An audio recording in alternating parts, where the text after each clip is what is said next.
Hello, welcome to diet by choice. I am nutritionist Simran. आज हम बात करेंगे कुछ ऐसे टिप्स की जो हमें हमारे फूड में से मैक्सिमम न्यूट्रिशन एब्जॉर्ब करने में हेल्प करेंगे। सो बिना कोई भी टाइम वेस्ट किए चलते हैं हमारे पॉइंट पे। Tip number 1 is raw is not always healthy. यानी कि ये जरूरी नहीं है कि अगर हम सारी सब्जियां कच्ची खाएंगे तो ही हमें सारे न्यूट्रिएंट्स मिलेंगे। In fact cooking enhances nutrients. During cooking जो हीट हम फूड को देते हैं वो उनकी सेल वॉल को ब्रेक करती है जिसमें से न्यूट्रिएंट्स रिलीज होते हैं और हम तक फिर पहुंचते हैं। फॉर एग्जाम्पल लाइकोपीन एक एंटीऑक्सीडेंट है जो हमारी हार्ट हेल्थ के लिए बहुत अच्छा है और कैंसर के रिस्क को कम करता है। ये टमेटोज में पाया जाता है। तो ये जब हम टमेटोज को कुक करके खाएंगे तभी उनमें से जो हमारा लाइकोपीन है वो रिलीज हो पाएगा और हमारी बॉडी उसे एब्जॉर्ब कर पाएगी। Similarly carrot, spinach, mushrooms, cabbage and capsicum में से मिलने वाले एंटीऑक्सीडेंट्स जैसे कि कैरोटीनॉइड्स एंड फेल्यूरिक एसिड, इनकी भी वैल्यू बढ़ जाती है जब हम इन्हें कुक करके खाते हैं। ये तो होगी एंटीऑक्सीडेंट्स की बात। बट कुछ फूड्स हमें रॉ खाने का ही फायदा होता है, डिपेंडिंग कि हम किस चीज को अपनी बॉडी में एब्जॉर्ब करवाना चाहते हैं। जैसे कि जब हम फूड को कुक करते हैं तो जो हीट है वो वाटर सॉल्युबल न्यूट्रिएंट्स को वैनिश कर देती है।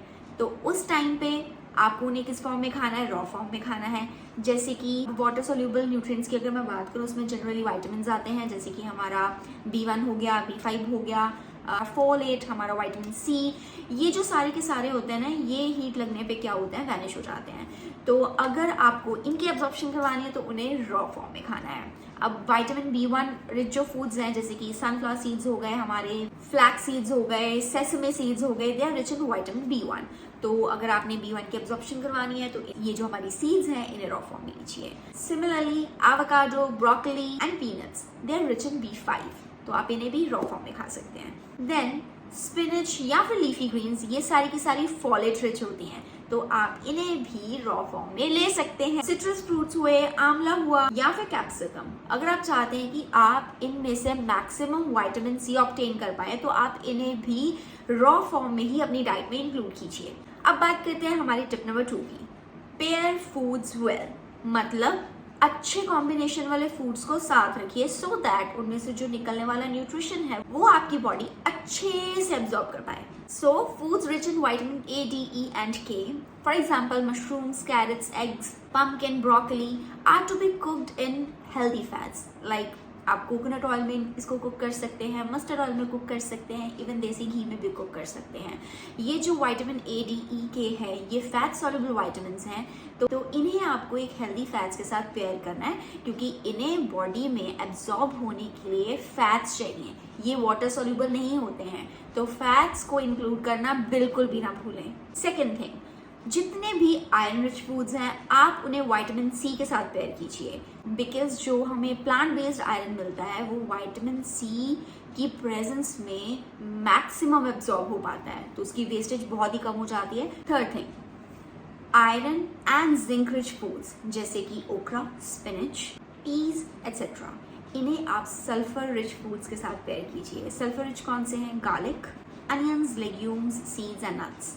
टिप नंबर 3, अगर हम चाहते हैं कि फूड में से जो न्यूट्रिशन है वो मैक्सिमम एब्जॉर्ब हो तो फूड्स को करेक्टली बाय कीजिए।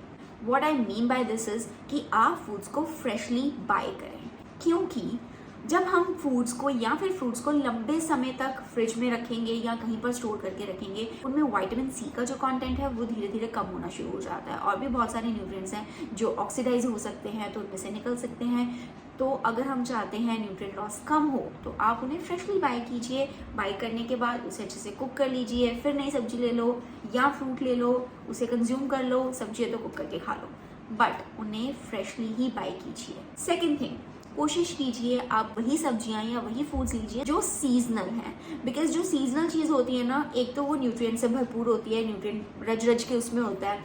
सेकेंड थिंग, उसके ऊपर प्रिजर्वेटिव्स कम होंगे, उसे प्रिजर्व करने के लिए कोई केमिकल्स का इस्तेमाल नहीं किया जाएगा बिकॉज बहुत सारे ऐसे केमिकल्स होते हैं जब हम सब्जी को धो भी लेते हैं, वॉश कर लेते हैं अच्छे से, फिर भी उसे कम्प्लीटली वो निकल नहीं पाते हैं। तो कोशिश कीजिए आप सीजनल फूड्स ही बाय कीजिए। पॉइंट नंबर 3 कि आपको जो सब्जी है ना उसका जो छिलका उतारना है वो बहुत ही पतला छिलका उतारना है, बिकॉज जो हमारी ये छिलका होता है ना उसके जस्ट नीचे बहुत सारे न्यूट्रिएंट्स होते हैं। तो अगर आप उसको ना मोटा मोटा पील ऑफ कर दोगे तो बहुत सारे न्यूट्रिएंट्स वेस्ट हो सकेंगे। तो उस वेस्टेज को अवॉइड करने के लिए बहुत ही थिन पील्स को आप निकालें। सेकेंड थिंग, आप जो सब्जी है उसके टुकड़े बड़े रखें। जितने छोटे छोटे टुकड़े रखेंगे ना उतना ज़्यादा उसका जो सरफेस एरिया है वो कॉन्टैक्ट में आएगा हीट के और न्यूट्रिशन लॉस होगा। ठीक है। और जो तीसरी चीज़ है ये कि सब्जी को आप काटने के बाद कभी वॉश ना करें, उसे कट करने से पहले वॉश करें। ठीक है, मतलब सबसे पहले वॉश कर लो, फिर उसे थिनली पील करो, फिर उसे कट करो into bigger pieces and then cook it. अब बात करते हैं चौथा और हमारा आखिरी पॉइंट, जो कि है कुक इट राइट। अब इसे ध्यान से सुनना। A, use minimum water for cooking. अगर आप कुक कर रहे हो तो जितने पानी की ज़रूरत है उतना ही यूज़ करना, स्पेशली जैसे आप राइस कुक करते हो तो ये नहीं कि बाद में जो पानी बचा उसे ड्रेन ऑफ कर दो, क्योंकि जो वाटर सॉल्युबल हमारे वाइटामिन्स होंगे तो वो क्या है, वो तो पानी में रह जाएंगे ना। अगर पानी को डिस्कार्ड कर दोगे तो वो हमारे न्यूट्रिएंट्स वो वाले निकल गए उसमें से। तो उतना ही पानी यूज़ करो जो कि हमारा सब्जी के बीच में ही रह जाए। जब आप फूड को कुक कर रहे हो तो आप क्या करो, उसे ढक के कुक करो। बार बार इतना फ्रीक्वेंटली स्टर मत करो, बिकॉज जो हमारा विटामिन सी है वो उसकी जब ऑक्सीडेशन होती है, मतलब जब वो हवा के कांटेक्ट में आता है तो वो निकलना शुरू हो जाता है फूड में से। तो उन चीज़ों को ढक के ही कुक करो। सी, डोंट ओवर कुक। जो फूड है हम उसको कुक क्यों करते हैं, ताकि वो चूएबल हो जाए, हमारी बॉडी उसे अच्छे से डाइजेस्ट कर पाए, राइट। उसे इतना कुक मत करो कि उसकी शेप, उसका साइज और उसका फ्लेवर ही चेंज हो जाए।